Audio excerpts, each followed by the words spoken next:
जय गुरु. जय गुरु जय गुरु ma'am. जय गुरु. जय गुरु ma'am. आज प्रसाद sir बाहेर आहेत, त्यामुळे ते मी आपल्या सेवेत आहे. मी दिलीप चौसाळकर. प्रसाद सर म्हणाले होते की हा 6वा पाठ संपत आलेला आहे आणि शेवटची स्लाइड चालू आहे किंवा व्हायची आहे. हो, आमचं 7 पर्यंत झालं होतं. 8वा तास सुरू होणारे वाक्य. हा, 7 पर्यंत झालंय का? ओके. म्हणजे 7 पर्यंतच. हा, भिक्षुकः उदरम मोदही मोदयति. हो, तेवढं झालं होतं. आता 8व्यापासून आज होतं. Okay okay.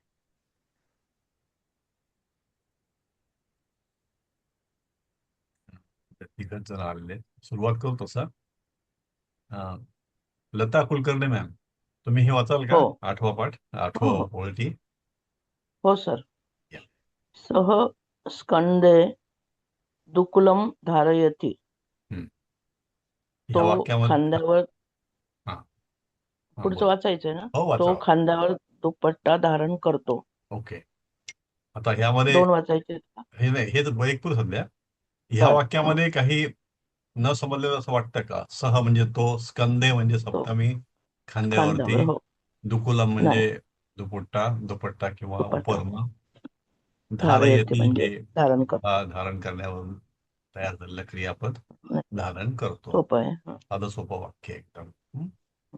9वं पुढचं घ्या वाचू. मग आता. हा बोला. तस्या तरुणम ओष्ठम पश्य. त्याचे गुलाबी ओठ पहा. हा, आता तस्या ऋणमचं कसं तुम्ही विभागणी कशी करणार? तस्या ऋणम. तस्य अधिक अरुणम. हा, तस्य अधिक अरुणम म्हणजे काय? अरुण म्हणजे म्हणजे अरुण म्हणजे ओठ. हा नाही, नाही, तसं नाही. ओष्ठ म्हणजे अरुण म्हणजे सूर्याचा जो गुलाबी आहे वाहक का? असतो. हा, सूर्याला जो गुलाबी अर्थ. सारथी असतो त्याला अरुण म्हटलं जातं. आणि हो, सकाळच्या वेळेला किंवा संध्याकाळच्या वेळेला त्याचा रंग जो असतो सूर्याचा तिथला, तो गुलाबी असतो साधारणपणे. गुलाबी गुलाबी. किंवा लालसर असा. म्हणून तसं ते ओठांना त्याला अरुणाची उपमा दिली जाते. आणि तस्य म्हणजे त्याचे. त्याचे, हो, अरुणम म्हणजे गुलाबी किंवा लालसर. गुलाबी. ओष्ठम म्हणजे ओठ. ओठ. पश्य म्हणजे बघ. पश्चिम म्हणजे हो, त्याचे पहा. गुलाबी किंवा लालसर गुलाबी ओठ ओठ बघ. पहा. हं? ओके. हं. पुढे आहे हे व्ही केळकर्स आयफोन. हे कोण? हा, मी आहे विशाखा. हा या ओके मॅम. हं. हा, पुढचं होतं तरी कोणू. को को नु कुंडलम क्रीणाती. हम्म, हम्म, कोण हम्म, तर कुंडले खरेदी करतो. हम्म. हो को म्हणजे कोण. हो कसं तयार झालं? कह. कह. कहचं रूपांतर को मध्ये होतं. कारण हो, साधारणतः ही पद्धत असते की विसर्गाचं जर असेल काही तर त्या ठिकाणी त्याला ओ अं, लागतो. को होतं, ते रूपांतर होतं त्याचं. हं. नू म्हणजे खरोखर. हा, तर काही नू काही ठिकाणी माहिती तर नव्हतं मला हा, खरोखर. खरोखर पण मग किंवा तर इथं तर तर अर्थ घेतला त्यांनी. हा, तर तेवढा मराठीमध्ये प्रचलित नाही. खरंच कोण कुंडले खरेदी करतो किंवा तर आता मग कोण कुंडले खरेदी करतो? तर मग बाकीचं की हे तर म्हटलं तर काय होतं की एखाद्या मागच्या वाक्याच्या कंटिन्युएशन मध्ये चालू आहे. बरोबर. तर कोण कुंडले खरेदी करतो? तर नू म्हणजे तो तर या अर्थ सांगितलं तर कुंडल म्हणजे कानातली कुंडलं. हा, क्रिनाती, क्री धातूपासून क्रिनाती खरेदी करतो. विक्री. हा, हा, खरेदी नाही खरेदी, विक्रीतला क्रिनाती म्हणजे खरेदी. खरेदी हा, करतो. विक्रिनाती म्हणजे विकतो. विकतो. हा, त्याला विसर्ग लागला तर ते विकतो असं होतं. जसं आपण विक्री आणि खरेदी म्हणतो, त्याचा हो खरेदी शब्द सुद्धा क्रीपासूनच झालेला आहे. क्रिनाती आणि विक्रिनाती. हं? हा, पुढचं तुम्ही घ्याल का? हो. दुग्धम पित्वाहम न तृप्यामी. हं, दुग्धम दूध. हं. पित्वाहम पिऊन. पिऊन. धातू साधे पिऊन. हा. दुग्धम पित्वाहम न हं, तृप्तामी. नाही तृप्त होत मी. हं. आता हे म्हणजे दुग्ध पिऊन मी संतुष्ट होत नाही. Right okay. दुग्ध म्हणजे दूध, हे नपुसक दूध. लिंगी आहे. हो, पित्वा, पित्वा म्हणजे पिऊन. पिऊन. हे त्वा प्रत्यय लागून तो अर्ध क त्याला त्वा. त्वा, त्यातलं क ओढून जातं आणि त्वा राहतं. तर पित्वा म्हणजे पिऊन, अहम हे पित्वाहम म्हणजे हे संधी आहे पित्वा आणि अहमची. अहमचे हा. हा, पित्वा अहम न तृप्यामी. तृप्य म्हणजे संतुष्ट होणे. संतुष्ट होणं. तृप्यामी त्याचं क्रियापद झालं तृप्त होतो. न तृप्यामी तृप्त होत नाही, संतुष्ट होत नाही. मग दूध पिऊन मी संतुष्ट होत नाही, तृप्त होत नाही, किंवा मी दूध पिऊन तृप्त होत नाही. Okay, thank you. पुढे जाऊया. सीमा सोनसळे मॅम. हो. देवाः अर्धेण तृष्यन्तु. नाही, तृप्यंतु. तृप्यन्तु. हा, तृप्यन्तु. मग अनेक वचने देवचं, हो म्हणजे देव अर्ध्य देतो आपण, त्यांनी हो हो हो. तृप्त होता. नाही, तृप्त होतात नाही ते. तृप्तंतु हे जे क्रियापद आहे उकारांती, हा याचा थोडासा अर्थ होतो की जिथे आपण इच्छा व्यक्त करतो, की हा असं व्हावं तसं व्हावं, हे व्हायला पाहिजे. तर हे देवाला मी अर्घ्य देतो आहे आणि मी असं म्हणतोय की हे देवांनो, तुम्ही हे अर्घ्याने तृप्त व्हावे. तर जेव्हा असं म्हणतो हा की हे व्हावे इच्छा ते व्हावे, करतो. आपली इच्छा व्यक्त हं, करतो, त्यावेळेला ते उकारांती क्रियापद बनतं. आज्ञार्थी असतं, याला विद्यार्थी म्हणतात. विद्य, अर्ध ध त्याला य, हं, विद्यार्थी. आणि दुसरं असतं आज्ञार्थी. इथं आज्ञा नाही येते, हे विद्यार्थी. आपण इच्छा व्यक्त करतो की देवा हा देव, अनेक देव, अर्घ्येन म्हणजे तृतीय आहे अर्घ्य. अर्घ्येन म्हणजे हं, अर्घ्याने मी हे अर्घ्य देतोय, पाण्याचं म्हणा, दुधाचं म्हणा, जे काय असेल ते. देव हं, तृप्त होवोत, तृप्यंतु. हं? हं. पुढचं हे घ्याल. हो. दुष्टजनाः स्वयमेव नश्यन्ति. हं, म्हणजे दुष्ट लोक हं, स्वतःलाच नाश हं, स्वतःचाच नाश करतात. हं. ओके. स्वयं एव हा संधी. हा, स्वयं एव बरोबर आहे. म्हणजे स्वतःच नश्यंती म्हणजे नष्ट होतात. नष्ट हं. स्वतःला करत नाही ते, नष्ट होतात असं दाखवलं, म्हणजे नश्यंती म्हणजे. हा, आता दुष्ट जनाः हे बहुवचन आहे, बहु एक वचन आहे. जनाः हे बहुवचन आहे, जनाः जन हे बहुवचन. एक वचन झालं. हं, स्वयं एव तुम्ही बरोबर केलं. स्वतःच. नश्यंती हे बहुवचनी क्रियापद आहे वर्तमान काळातलं. तर वाईट लोक, दुष्ट हं. लोक स्वतःच नष्ट होतात. आणि हेच जर एकारांती असतं तर दुष्ट जन नश्यति. स्वयं एव नश्यती झालं असतं. ते नश्यति. नश्यंतीच्या ऐवजी नश्यती, ते नष्ट होतो. वाईट माणूस स्वतःच नष्ट होतो. ओके, हं. थँक्यू. मोहिनी मॅम. मोहिनी दुरुपकर. हो सर. या, 14व. सज्जनः न नश्यति. हम्म, सज्जन नाश पावत नाही. Right, very good. सोपं वाक्य एकदम आहे हे. हम्म.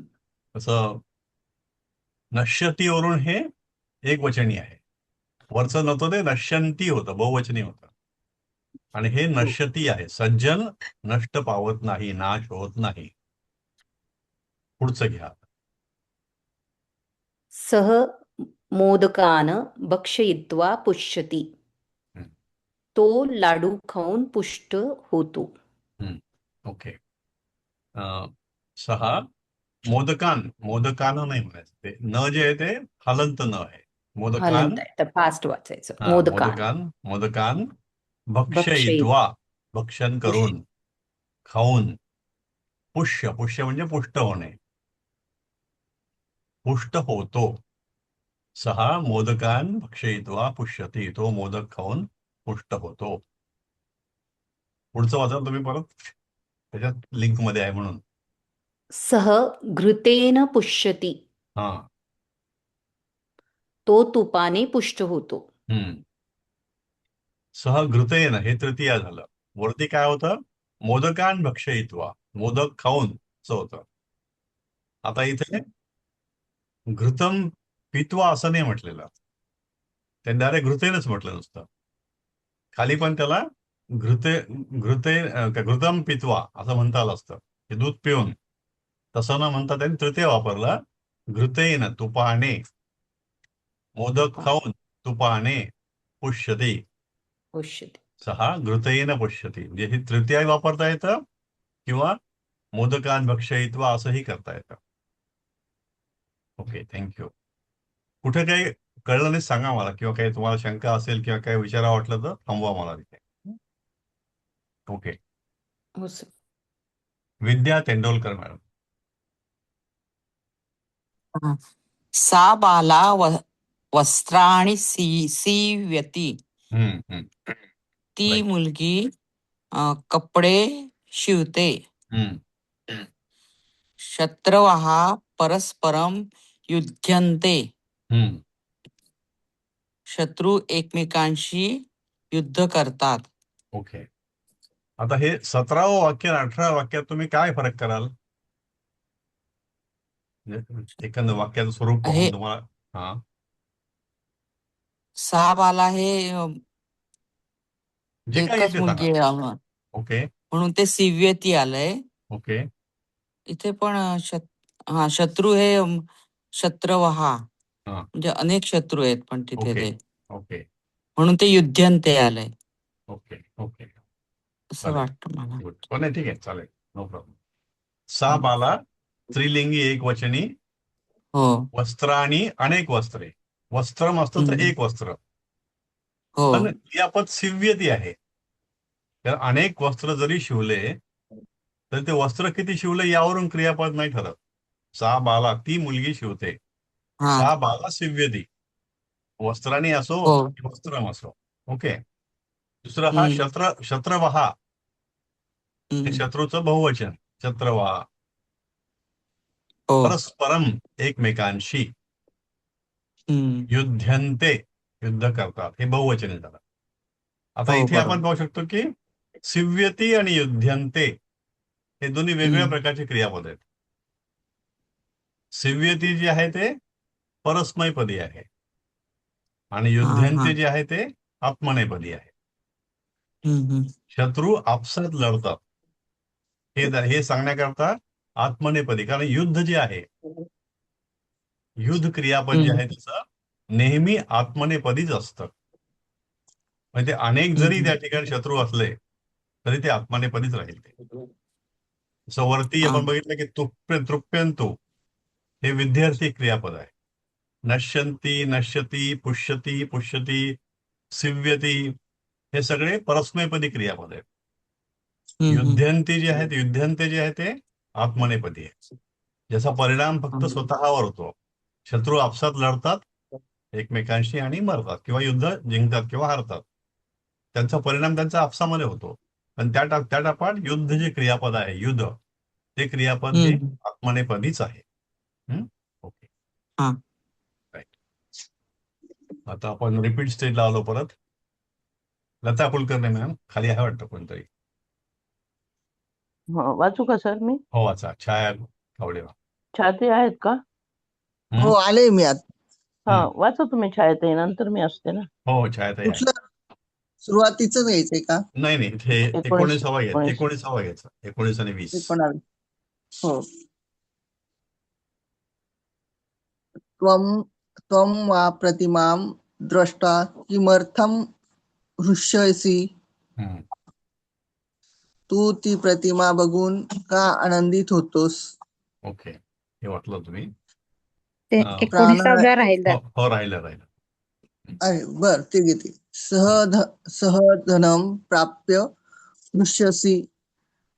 दृश्यती. हृष्यति. तो धन मिळवून आनंदित होतो. हम्म. ओके. तो धनम, सह धनम, इथपर्यंत काही प्रॉब्लेम नाही आपल्याला. धनम हे हा. नपुंसकलिंगी आहे.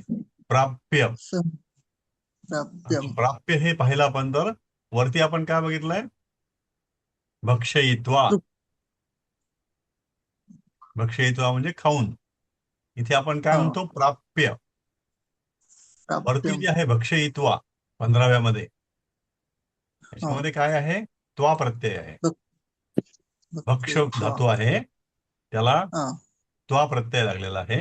इथे सुद्धा अर्थ खाऊनच आहे, पण बर. इथे जे आहे प्राप्य य प्रत्यय लागला शेवटी पाय. तर मिळवून. इथं हा जो पाहिला तर याचा धातू आहे आप. आप म्हणजे मिळवणे, मिळणे. हा त्याला प्र नावाचा उपसर्ग लागला, आणि ज्या ठिकाणी उपसर्ग लागलेला असतो त्यावेळेला मग त्याला अय प्रत्यय लागतो, आणि मग त्याचं बनलं प्राप्य मिळवून. वरती कुठेही उपसर्ग नाही, भक्ष्य हाच धातू आहे. भक्ष्याचं हो इत्वा लागून त्या ठिकाणी भक्ष्य इत्वा झालं. खाऊन, हो भक्षण करून, प्राप्य मिळवून. सहा धनम प्राप्यम हृष्यती. दृश्यती. आनंद, हृष, हृष धातूचं हृष्यती झालं. हृष म्हणजे आनंद होणे. हो मग हर्ष ह्याच्यात होणे. दोन धातू झाले का? हा हा आप प्राप्य धातू प्राप्य आणि आहे कुठले, इथं प्रत्येक ठिकाणी बघा भक्ष्य इत्वा, इथं पण दोन धातू आहेत. पुष्य. भक्ष्य म्हणजे खाणे, आणि पुष्य म्हणजे पुष्ट होणे. बरोबर. भक्ष्य इत्वा जे आहे ते सपोर्टिंग धातू आहे, एक प्रकार सपोर्टिंग क्रियापद आहे. खाऊन. आता खाऊन काय करतं ते की कुठेतरी दोन शब्दांना जोडतं ते, किंवा प्राप्य हे सुद्धा इथे जोडतं या ठिकाणी. बरोबर. हे काय पूर्ण क्रियापद नाहीये. आनंद होतो हे पूर्ण क्रियापद आहे. कारण हे काहीतरी इथं दुःखती, हर्षती हे घेतल्याशिवाय सहधनम प्राप्य काय, आनंद होतो, दुःख होतो. न हृष्यती, आनंद होत नाही. असं काहीतरी ती भावना काहीतरी कृती व्यक्त झाली पाहिजे. त्या प्राप्यमधून, भक्ष्यत्वामधून पूर्ण कृती व्यक्त होत नाही. या बरोबर. क्रियापदातून ती होते, म्हणून दोन क्रियापद आहे. तसं खाली जर बघितलं, त्वम ताम प्रतिमां दृष्ट्वा किमर्थम हृष्यसी.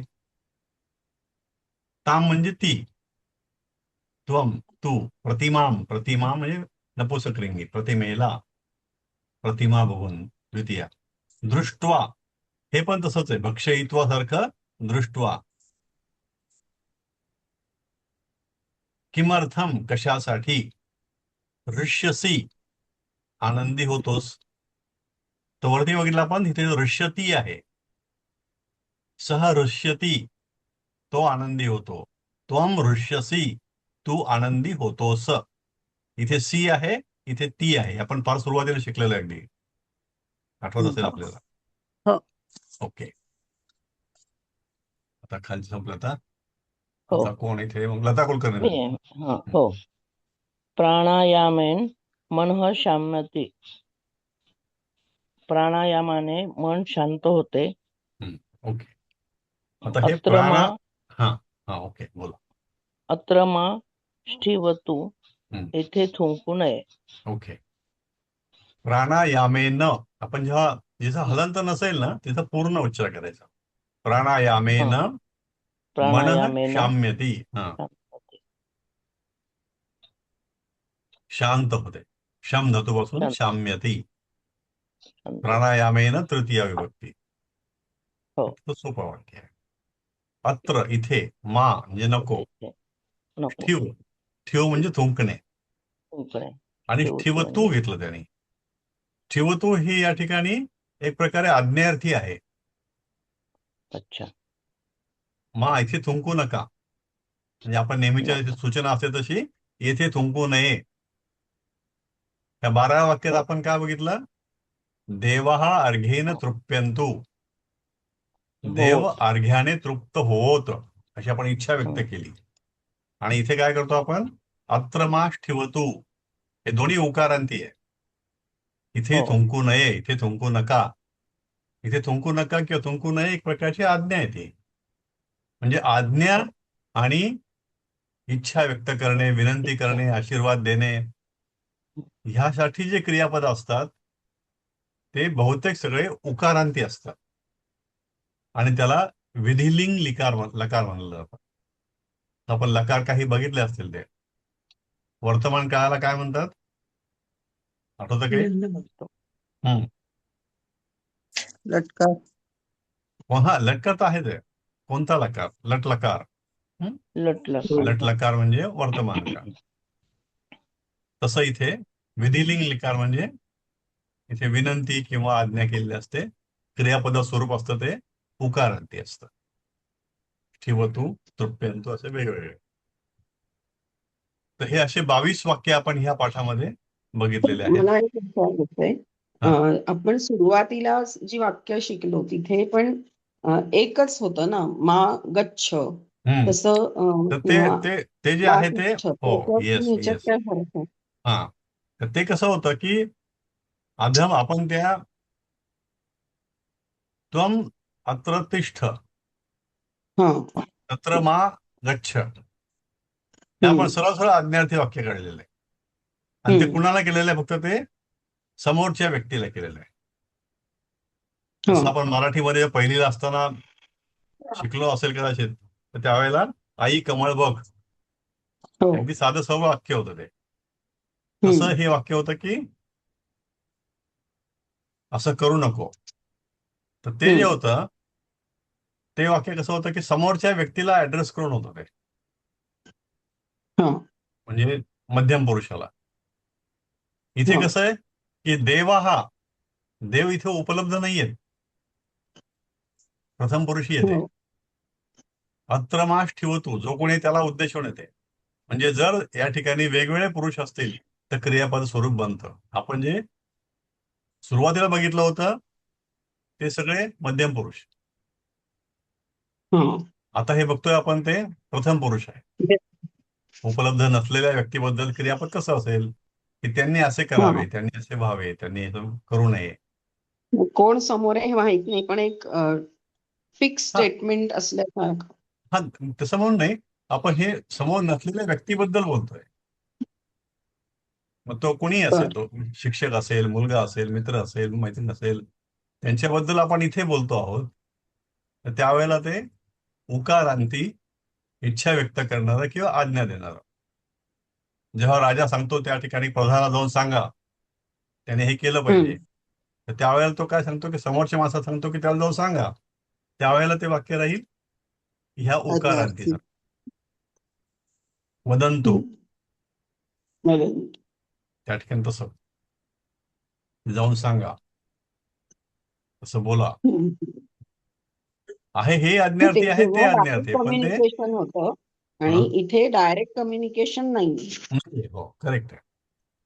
समोरच्या व्यक्तीला त्या ठिकाणी होतं म्हणून ते सरळ सरळ 2 अक्षरी किंवा 3 अक्षरी झाले. तर अशा रीतीने आपण हा पाठ संपवलेला आहे. आता 6वा पाठ संपलेला आहे. 7व्या पाठात आपण आता प्रवेश करतो आहोत. हा 7वा पाठ जो आहे तो कृषी संबंधित आहे. तर ज्यांना शेतीची माहिती असेल त्यांना हे सोपं जाईल. शहरामध्ये वाढलेले कृषी संबंधित नाही आलं, त्यांना काही काही शब्द यातले नवीन असतील, काही काही कृती या ठिकाणी नव्या असतील. आपण प्रयत्न करू आता शिकण्याचा. त्या हे वाचतो मी या ठिकाणी. पहिला शब्द जो आहे तो हलह, लांगुलह किंवा शिरह, या तिन्हीचा अर्थ नांगर होतो. हलह, लांगुलह किंवा शिरह म्हणजे नांगर. मग हे त्या ठिकाणी तिन्ही हा तिन्ही पुल्लिंगी आहेत ना, हे तिन्ही शब्द? हो, येस, हं. तिन्ही पुल्लिंग. काशोत्पाटनम, उत्पाटनम हे ओढून काढणे. काश म्हणजे गवत. काश, जेव्हा गवत उत्पादक उपटून काढला जमिनीमधलं त्याला म्हणतात गवत काढणे. काशोत्पाटनम. उत म्हणजे वर, वर उखडणे, काढणे, ओढून काढणे. याचा अर्थ काशोत्पाटनम, गवत काढणे. बीजारोपणम, बीज आरोपणम म्हणजे बी लावणे, जमिनीमध्ये बी पेरणे. बीजारोपणम, बीज आरोपणम. वृतीही, वृतीही म्हणजे कुंपण. हालिकहा, हालिका म्हणजे जो नांगर ओढतो तो. आता नांगर ओढतो म्हणजे आपल्याला वाटतं की बैल ओढतो की काय, पण तो शेतकरी या अर्थाने येतो.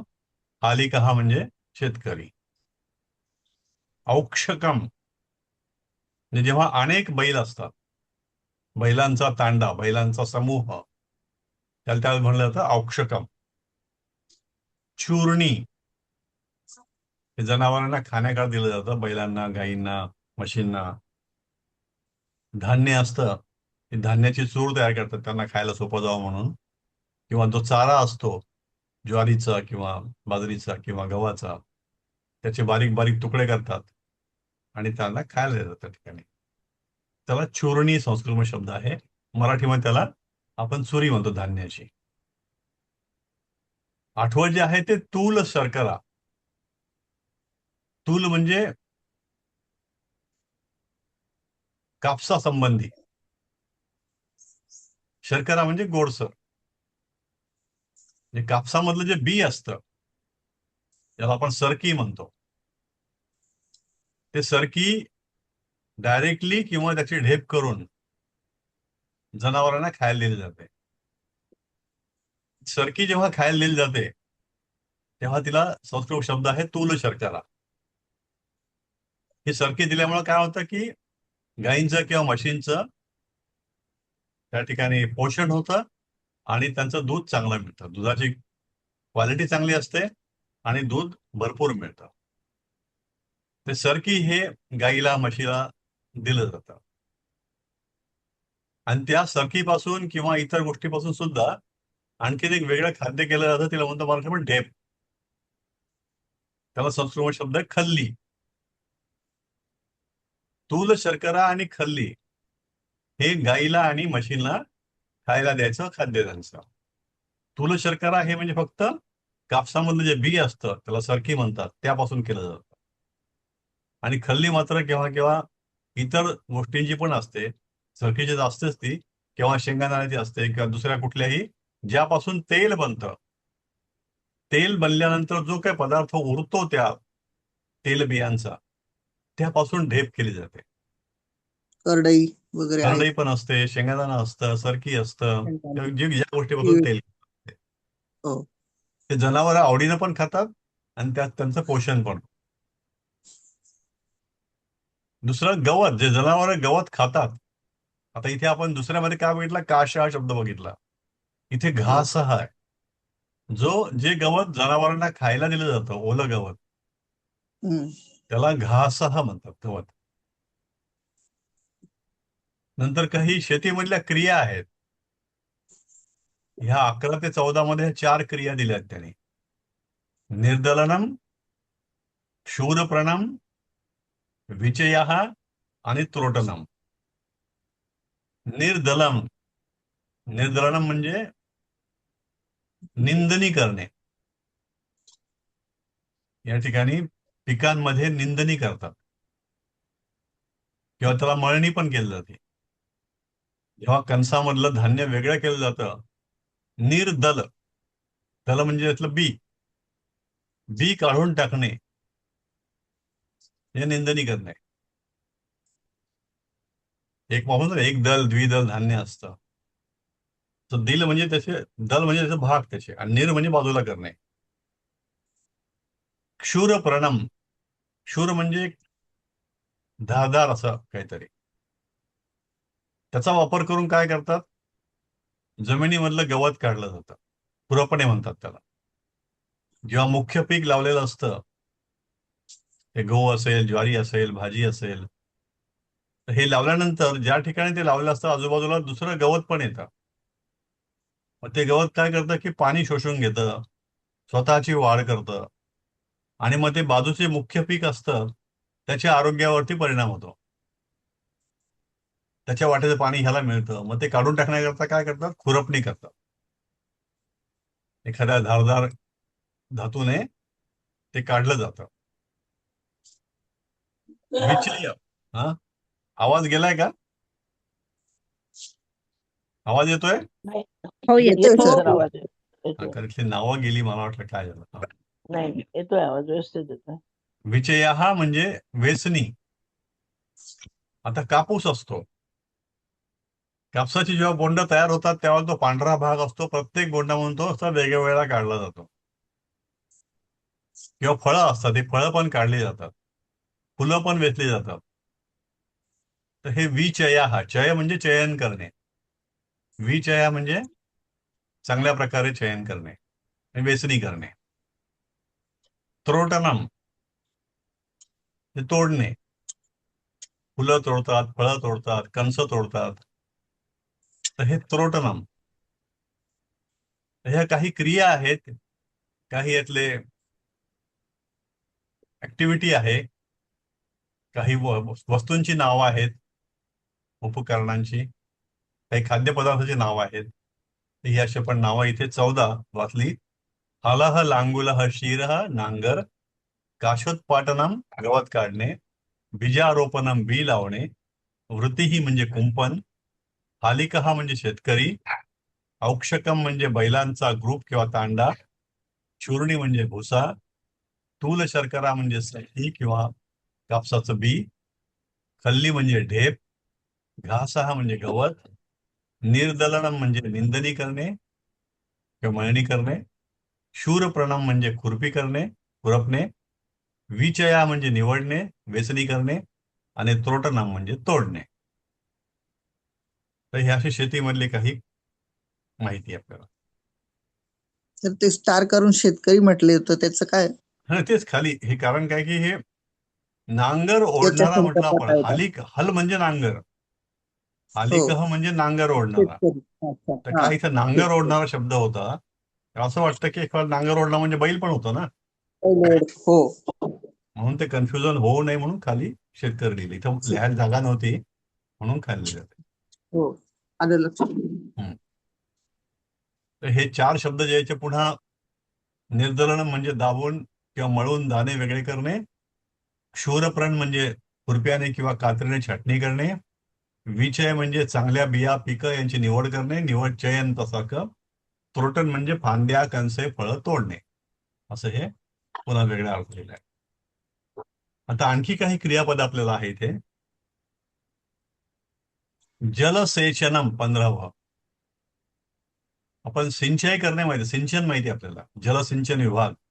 सिंच म्हणजे पाणी शिंपडणे, सेचनम म्हणजे शिंपडणे, जलसेचन म्हणजे पाणी शिंपडणे, म्हणजे झाडांना पाणी दिलं जातं शेतामध्ये, त्या कृतीला जलसेचनम म्हटलं जातं.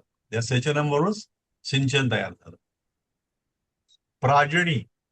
प्राजणी म्हणजे एक प्रकारची काठी असते, त्या काठीला अशी आरी नावाचा एक धारदार पदार्थ लावलेला असतो की त्यामुळे त्याला टोचून काही आपल्याला काढता येतं. ते प्राजणी. सारणी प्रबंधनम. प्रबंधन माहिती आहे आपलं. प्रबंधन म्हणजे मॅनेजमेंट. सारणी. सारणी म्हणजे आता जेव्हा जुन्या काळामध्ये, आजही करतात तसं, पण आता बहुतेक ठिकाणी पाईप झालेत. जेव्हा पाईप नव्हते तेव्हा विहिरीमधलं पाणी पिकांना देण्याकरता नाली तयार करायचे. मोठ असायची, बैल असायचे, ते बैल ते मोठ ओढायचे आणि ते पाणी विहिरीमधलं वर घ्यायचं. वरती आलं की ती मोठ रिकामी करायची आणि ते मग नाल्यामधून पाणी विशिष्ट पिकांकडे जिथे आपण दिशा दिलेली आहे त्या दिशेला पाणी जायचं. तर पण आपल्याकडे त्याला पाट म्हणायचे ना, हो, सारणी पाट पाट प्रबंध. हो पाट पाट म्हणायचे. मोठ आणि पाट असं शब्द होता. म्हणजे पाट म्हणजे तो पाण्याचा जो रस्ता असतो त्याला पाट म्हणायचं त्याला. इथं नाली म्हटलेलं आहे. ही सारणी म्हणजे तशी ती नाली पाणी वाहण्याकरता केलेली. मग ज्या पिकाला पाणी द्यायचंय तो रस्ता मोकळा करायचा आणि ज्या पिकाला पाणी द्यायचं नाही तो रस्ता शेतकरी तो बंद करायचा तात्पुरता. हे असं करणं म्हणजे याचं प्रबंधन करणे. म्हणजे पाण्याची दिशा आणि पाण्याचं क्वांटिटी हे दोन्हीही मॅनेज करणं म्हणजे सारणी प्रबंधनम. पुढचं वाक्य शब्द आहे सीता द्रव्याणी. त्यातलं द्रव्याणी हे बहुवचनी आहे. द्रव्यापासून द्रव्याणी, द्रव्यम पासून द्रव्याणी. आणि सीता.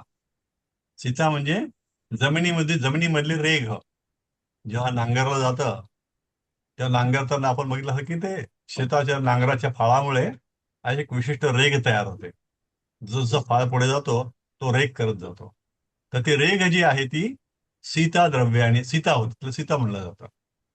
म्हणूनच जेव्हा ती नांगराचा फाळ लागून एक पेटी सापडली आणि त्या पेटीमध्ये मुलगी सापडली, मग ते असं म्हटलं गेलं की ही नांगराच्या फाळाला लागून ती मिळाली जमिनीमधून, म्हणून तिला सीता नाव ठेवलं रामायणामध्ये.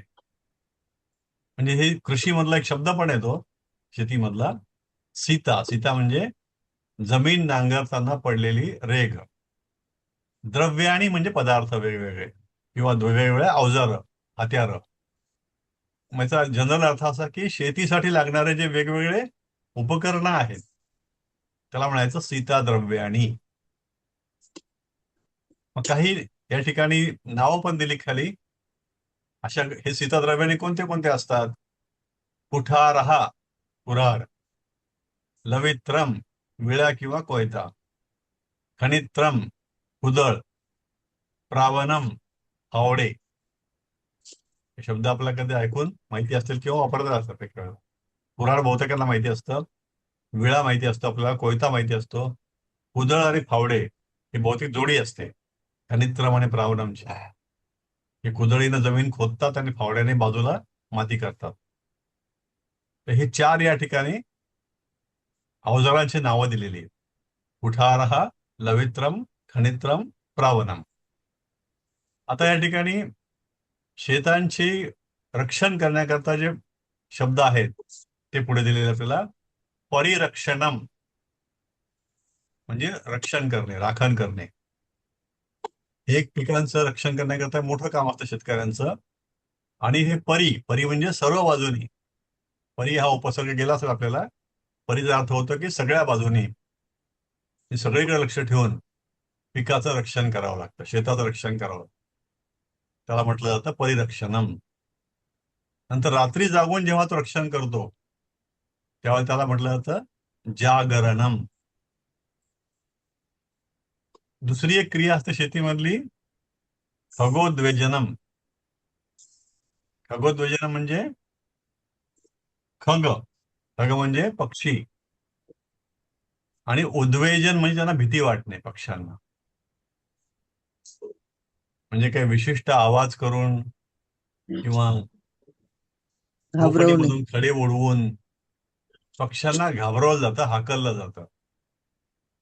ही जी कृती असते, किंवा एखाद्याला प्राणी येतात, बरेचदा डुक्कर खायला येतात किंवा जनावरं घुसतात शेतामध्ये, त्यांना हाकलण्याकरता सुद्धा आवाज केला जातो किंवा गोफणीमधून दगड मारला जातो किंवा काठी फिरवली जाते. असा वेगळ्या प्रकारे त्यांना भीती दाखवली जाते. त्याला म्हटलं जातं खगोद्वेजनम. आणि पुढचा शब्द इथे आहे बध्नाती. तर बध्नाती हा शब्द जो येतो अर्ध ध आणि त्याला बंध पासून झालेला आहे. बंध म्हणजे बांधणे, पण त्याचं रूपांतर बध्नाती मध्ये झालेलं आहे. बंधाती नाही, बध्नाती म्हणजे बांधतो. आणि चोर जो आहे त्याच्याकरता 2 शब्द दिले आपल्याला इथे, चौरहा आणि तस्करहा. चोर जे मराठीमधलं आहे ते चौरहाशी मिळतं जुळतं आहे, आणि तस्कर आपल्याला माहिती आहे तस्करहा. हे 2 शब्द. मग सर्व बाजूने याच्याकरता 2 शब्द आहेत, अभितहा आणि परितहा. अभिचा पण साधारण अर्थ तोच आहे की जवळ म्हणा, समोर म्हणा, सगळ्या बाजूनी म्हणा. आणि परी आपण बघितलं वरती आता की सगळ्या बाजूने म्हणजे परी. म्हणजे अभितहा म्हणजे पण सगळ्या बाजूनी, परितहा म्हणजे पण सगळ्या बाजूने. जेव्हा रक्षण करण्याची वेळ येते तेव्हा परिरक्षण म्हणतो आपण, अभिरक्षण म्हणतो.